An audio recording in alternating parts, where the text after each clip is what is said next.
थोड़ी क्रिकेट थोड़ी सियासत के साथ मैं हूं अयाज खान। दोस्तों तैयारी कर लें, आपके बैंक अकाउंट्स मुजमद हो सकते हैं, जायदाद जब्त हो सकती है, आपके बैरून मुल्क सफर पर पाबंदी का इम्कान बढ़ गया है और आपकी इलेक्ट्रॉनिक निगरानी ऐसी होगी कि जैसे सीसीडी इंसाफ फराहम करती है उसी तरह का इंसाफ आपको भी फराहम किया जाएगा।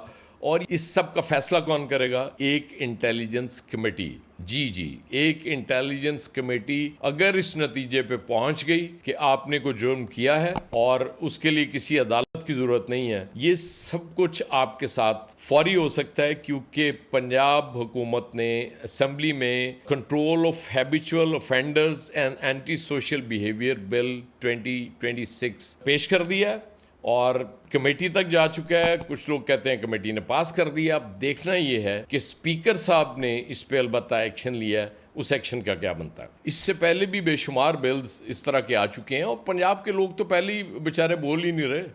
अब मजीद उनकी आवाज़ बंद क्यों करना चाह रही है पंजाब गवर्नमेंट, ये मेरी समझ से बाहर है। और स्पीकर साहब के इल्म में जब आता है तो वो उस पर हैरत का इजहार इस तरह से करते हैं कि भाई ये मेरे दस्तखत के बगैर कैसे चला गया। फिर उन्हें बताया गया कि हुजूर आप तो थे ही नहीं जिस दिन ये बिल कमेटी के पास गया। उन्होंने कहा स्टिल मुझे बताना तो बनता था आपका। अब रौला ये है कि स्पीकर इसमें कर क्या सकता है? क्या वो इस बिल को रोक सकता है? बिल्कुल रोक सकता है। स्पीकर के पास असेंबली रूल्स के मुताबिक ये इख्तियार है कि अगर वो समझता है कि कोई बिल गैर कानूनी तरीके से ऐवान में भी पेश किया गया या कमेटी के पास गया तो वो उसको रोक सकता है। उसके बाद फिर जाहिर है अगर एक दफ़ा वो इजाज़त दे देता है ऐवान में इसको पेश करने की, फिर तो अक्सियत है नून लीग के पास, वो आराम से ये बिल पास हो जाएगा और उसके बाद मजीद जुबानबंदी हो जाएगी। लोगों की समझ नहीं आया करती हुकूमतों को। एक वो गुंडा एक्ट भी आया था किसी दौर में, वो भी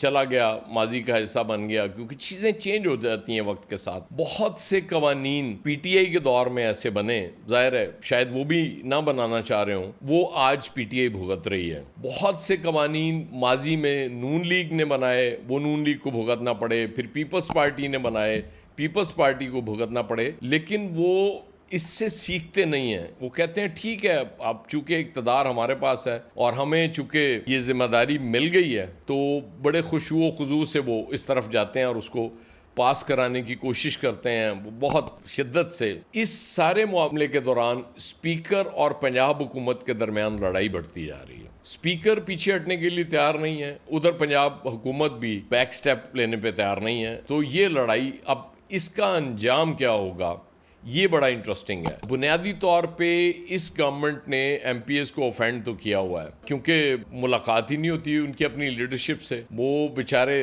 तरसते रहते हैं, दरखास्तें डालते रहते हैं, लेकिन लीडरशिप उनसे मुलाकात नहीं करती, बावजूद नहीं करती। कई बार ऐसा भी हुआ कि किसी नुमाइंदे के हल्के में किसी प्रोजेक्ट का इफ्तिताह करना था और रुकनी असम्बली को पता ही नहीं था, और वो बड़ी शर्मिंदगी होती है। जाहिर है अभी तो चलें फॉर्म 47 से हो रही हैं चीज़ें, वोट मांगने की ज़रूरत नहीं, क्योंकि इलेक्शन में हमने यही सुना था कि जी हमारी बात हो गई, या वो पंजाबी में कहते हैं साड़ी गल हो गई है, कोई इशू नहीं, तुसी वोट दो ना दो। अब सुप्रीम कोर्ट ने भी इस हवाले से, जब आप बात करते हैं किसी मुलजिम की, किसी को मुलजिम आप करार देते हैं, तो एक तहरीरी फैसला सुप्रीम कोर्ट की तरफ से भी आया है जिसमें कहा गया कि जुर्म साबित होने तक मुलजिम का बेगुनाह होने का फलसफा एक बुनियादी उसूल और सुनहरी धागे की हैसियत रखता है। यानी कि ये उसका बुनियादी राइट है मुलजिम का कि जब तक उस पर जुर्म साबित नहीं होता वो मुजरिम नहीं है। अदालतें या तो बंद कर दें, अगर इसी तरह के आपने कवानीन लाने हैं और उनको इम्प्लीमेंट कराना है, वो पैका हो, हद के इज्जत का कानून हो, या अब ये जो control of habitual offenders and anti social behaviour bill है, इसको लाते जाएं और अदालतों को बंद कर दें। बेहतर ये है, क्योंकि एक्सचेकर का इतना ज्यादा टैक्सों का पैसा जाया होता है, इतनी मराहत देते हैं आप जजेस को, किस लिए? सिर्फ इसलिए कि वो आराम से बैठे रहें और आप बिल्स ला के उनको इम्प्लीमेंट करते रहें और स्पेशल कमेटियां बनाते रहें, कभी इंटेलिजेंस कमेटी, कभी और कोई कमेटी बना दें और बीच में से अदालतों को निकाल दें। राइट होता है, बिल्कुल असेंबली का राइट होता है कानून साजी, लेकिन उसकी नीयत भी तो देखनी होती है, क्योंकि जाहिर है इस तरह का बिल जब आएगा तो वो फिर मुखालफीन के खिलाफ ही इस्तेमाल होता है। जो लोग आपको पसंद नहीं है, आपके अपने लोग जो मर्जी कर रहे होते हैं, आपको कोई फ़र्क नहीं पड़ता, लेकिन जब कोई मुखालिफ ये इस तरह की कोई चीज़ करता है तो वो फौरी तौर पे उस पर कानून अमल में लाया जाता है और फिर उसको बिल्कुल खामोश कराने की कोशिश की जाती है। हुकूमत से मैं ये कहूँगा कि खामोशी पहले ही बहुत ज़्यादा है, और जब खामोशी हद से बढ़ जाती है तो फिर अचानक कुछ चीख सुनाई देती होती है और उस चीख के नतीजे में चीज़ें तब्दील होना शुरू होती हैं। सिर्फ एक ज़ात है जो मुस्तकिल रहने वाली है, वो अल्लाह की ज़ात है।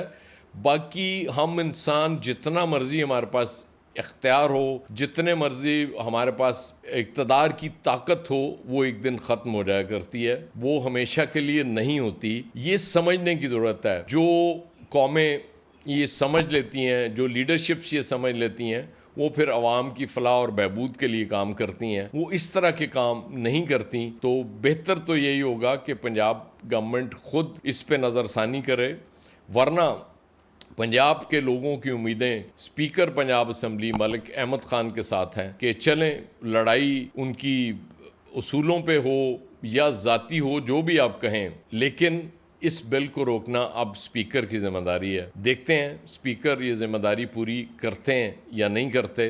बहरहाल पंजाब हुकूमत के इस तरह के कवानीन हमारी समझ से तो बाहर हैं कि वो मज़ीद क्या चाह रही है। ऑलरेडी पंजाब को पुलिस स्टेट मुखालफिन कह रहे हैं कि बना दिया गया है, हर चीज़ पुलिस की मर्जी से यहाँ होती है। CCD का तर्ज अमल आपके सामने है। नई फोर्स बनाने से अमन व अमान बेहतर नहीं होता, नई सोच अपनाने से चीज़ें बेहतर होती हैं। तो जितनी जल्दी ये समझ लिया जाए वो सबके फ़ायदे में है, वरना जाहिर है आप इस वक्त इख्तियार में और इक़्तिदार में हैं तो आप चाहे जिस तरह की चाहे कानून साजी करें, और अभी तक अनचेक्ड जा भी रही थी। अब तो स्पीकर साहब को होश आया तो कुछ हमें भी पता चलना शुरू हुआ है कि कुछ चीज़ें ऐसी भी हो रही हैं जो अरकान असम्बली या इवन स्पीकर साहब को नागवार गुजर रही हैं। तो देखते हैं इस लड़ाई का नतीजा क्या होता है और हम इस बिल से बच पाते हैं या नहीं। बहुत शुक्रिया।